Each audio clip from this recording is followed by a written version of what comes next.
వాళ్ళతో మాట్లాడి ఛాంబర్కి పంపిస్తాను. Telugu film chamber of commerce, Telugu film producers council మీరు కూర్చొని ఒక కంక్లూషన్కి పట్టు విడుపులు వదిలి ముందుకి సాగండి అని చెప్పారు. నేను ఇదే విషయాన్ని ఇప్పుడు ఛాంబర్ వారికి, కౌన్సిల్ వారికి కూడా డిస్కస్ చేయటం జరుగుద్ది.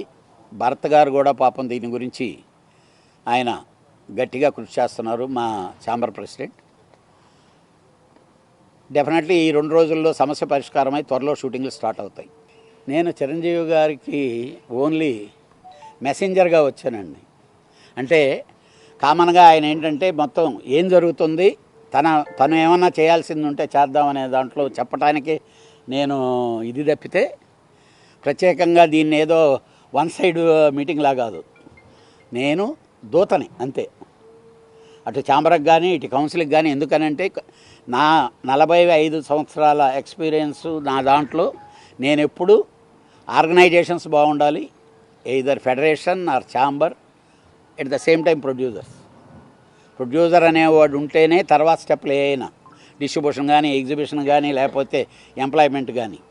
ఆ ప్రొడ్యూసర్ ఈరోజు ఉండే కష్టాలను బేస్ చేసి అలాగని వర్కర్ కడుపు మార్చడం అనేది సిస్టమ్ కాదు. డెఫినెట్గా అంతే తప్పితే దీన్ని వేరే అర్థాలకి వెళ్ళాల్సిన పని మాత్రం లేనే లేదు. ఆల్రెడీ ప్రొడ్యూసర్లు కలిసారు, మళ్ళీ కలుస్తున్నారు, మళ్ళీ ఫెడరేషన్ వాళ్ళు కలుస్తున్నారు, ప్రొడ్యూసర్లు కలుస్తున్నారు.